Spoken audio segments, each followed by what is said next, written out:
See, that's the good thing. You just wait until the opponent defeats himself. Of course, that only applies to someone who hasn't been extensively trained in the proper use. So before we get started, just a couple of quick disclaimers. Hang on, this is relevant. Do I need to keep flashing some spicy pictures to artificially stretch your attention span? So, first off, you might object that what you see in this video is not an actual Kusarigama. True, but that is by design, because the law here is weirdly strict about weights or handles connected to both ends of a chain. Well, one end is fine, apparently, but it's also vague enough to include any similar device. So the way I read and understand the law, a Kusarigama should be fine, but I'm not 100% sure, so I'm not messing with it. So I put a padded ball at one end of the chain and loosely held the other end of the chain together with the handle of a sparring axe, because that's what I had. It's just a rubber head at the end of a handle. And then another version where it's a synthetic sparring sickle with a rope connecting it to a tennis ball.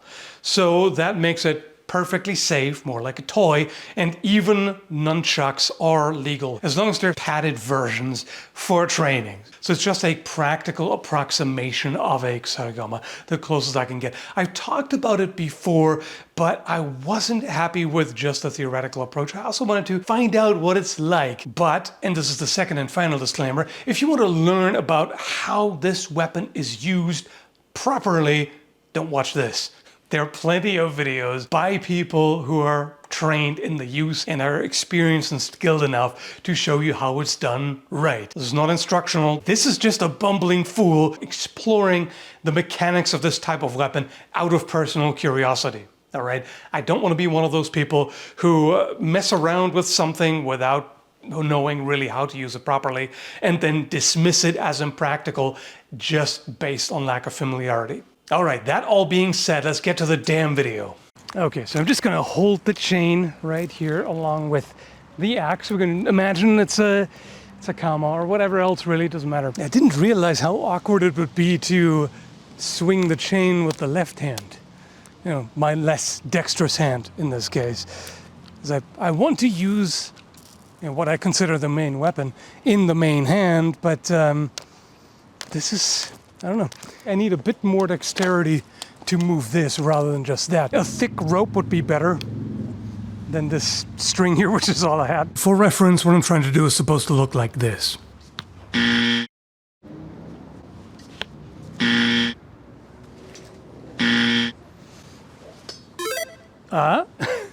Okay. We got something here. Interesting. Yeah. Does a Kusarigama work better on a longsword because it has a long guard? Because wrapping it around a tsuba would probably be harder. You might still be able to do it, but it's more likely here. I'm trying to replicate that, what I just did, where it hooked around. You might want to put on gloves. All right, gloves, I'm good. Even just a tennis ball will smart a little bit on the hands. I think that would be one of the main targets, really. Not that easy to hit because hands are small and they move constantly. But that would definitely be a good target. That in the head, of course, because if you smack someone in the chest, with, I mean, it's going to hurt, no doubt about it. With a steel weight, I'm not sure that's really going to be lethal. Head, on the other hand, that wouldn't be fun. Oh yeah, I got something here. I mean, I still have to deal with your blade while I come in. Like, it's not disabling it. I can just pull on you. So if I go right in the chest. Right. Got me in the arm chest. If I aim for like the space in between your arms to try to wrap it around, which is not easy. Part of the issue, though, there. Is, a lot of these things take a second or two. Right? Yeah. Like when it starts wrapping around the blade, I can very easily just close right in. That's the problem. That's what I'm worried about. If I manage to get it around here, so what am I going to do then, right? No. So You've caught the car. Yeah. You're kind of pulling the blade into yourself pretty much at that point. Yeah, I would have to catch it here and then we're doing the same thing. I mean, it is wrapped around the guard pretty thoroughly. Can I even get it around your legs? Let me see. Maybe. One of them, I think. Yep. I think we're inventing a new type of tennis here. Yes, we are. You could do some damage. Yeah. If that were metal. Let me try this. Yeah,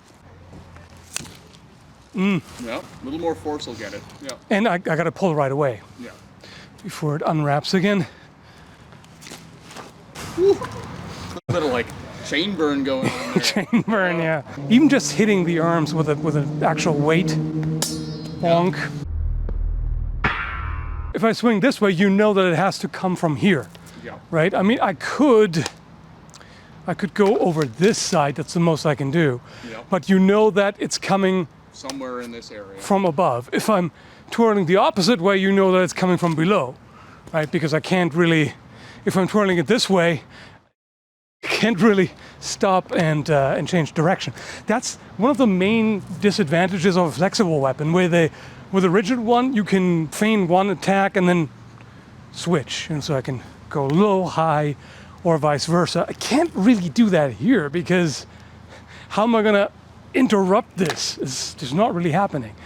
Sort of. If you're really good with it, you might be able to suddenly pull it back. If you're twirling it underhand like that, you can only attack me from that side, Yeah. right? There's no way you're going to be able to attack me from the other side. So I know all I have to worry about is defending Yeah. here. It just kind of telegraphs because you know Going that's for the coming from legs it's and- coming from down there. Or for But the head, it's going to go to this yeah, side. yeah. right?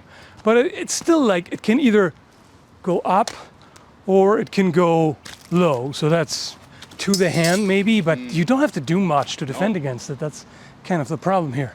And especially like at those further distances you'd be dealing with, right? I've got a lot of blade to catch that on. Try to be sneakier with it. I can just, without swinging it, Yep. just kind of leave it hanging here, and then, you know, that might actually kind of not work. bad. Yep. I almost feel like I would prefer to just have it in one hand, just like this. Because there are moments where this might be bound up somewhere, this might be wrapped around or something, and I don't have enough chain to actually swing properly. That's a good argument in favor of using a Kusarigama with the chain attached in the main hand and a regular kama without chain in the offhand. There's one good reason to have it attached, which is if you need to defend, you hold that chain taut. If I just hold it in one hand, Well, that chain's also going to collapse pretty hard. that's a problem. No matter That's how actually tight something I wanted to try out. Let me put on my mask. Can I even really use it to defend? When you have the kama, at least you can parry with that, but if I had to... Okay. That catches. I mean, that was a light swing. That still went through. Okay, I caught that. Yeah. Yeah. I have to really reach out because it will give to an extent. And when it does, I'm not stopping it where I think I am. If I hold it here, if this was a stick, I'd be okay. But here, I'm not.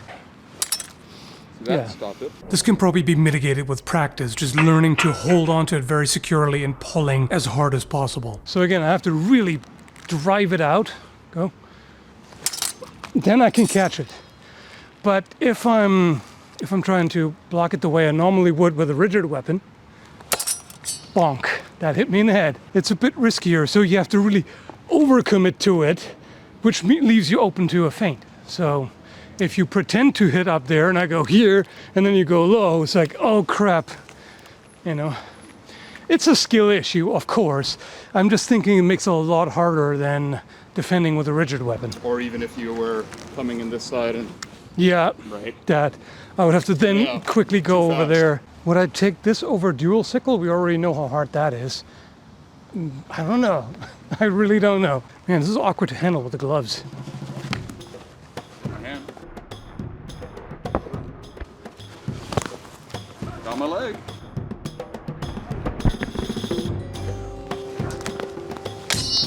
The movement of the chain or rope is much harder to control and predict, which makes it not exactly newbie friendly, as we see right here. It skips off the blade and hits me right in the back.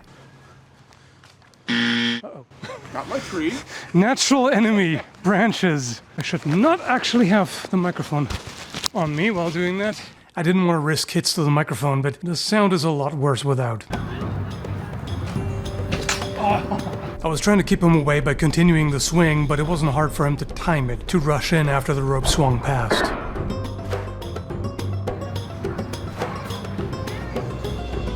That looked pretty neat wrapping around the body, although it didn't give me any advantage.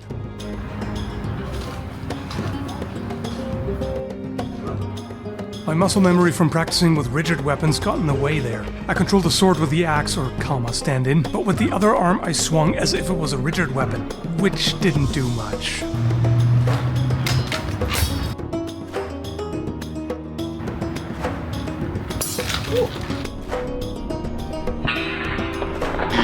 And then it flew in my face, basically.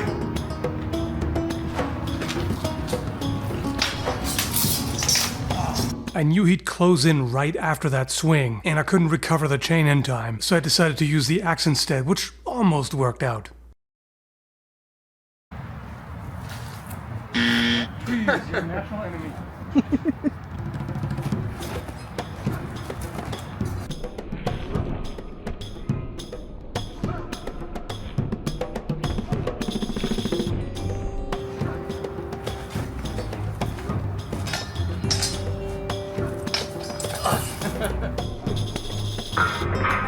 Sindri was doing a great job at defending himself with the sickle until I snuck in the point.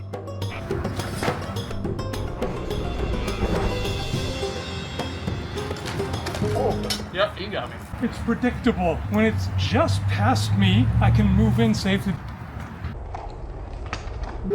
See, the problem is... See, that's a good thing. You just wait until the opponent defeats himself. The problem is, it's sliding through these pretty well. I think I'm good now.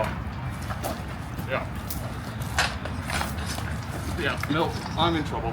Can't do enough with this to counter that. I can stop it, but that doesn't solve my problems. Yeah, that's right. Now that I'm fighting the Kusarigama, I don't feel threatened at all. It's like, oh, nice trick, bro, die. It seems easier and more efficient if you keep moving, but if you do, you're telegraphing basically everything.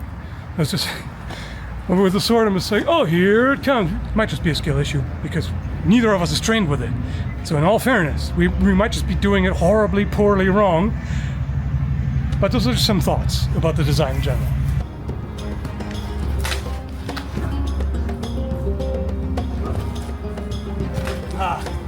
We attack at the same time. In that case, I lose.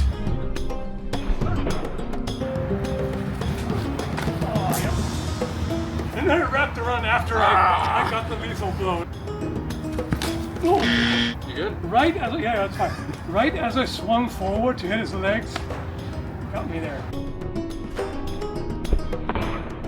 So, as you saw, a bit of a bumblefest. Don't take this as an indictment of the weapon's effectiveness in skilled hands. But it was an interesting experiment. I had fun doing it. I hope you had fun watching it too. And take care, folks.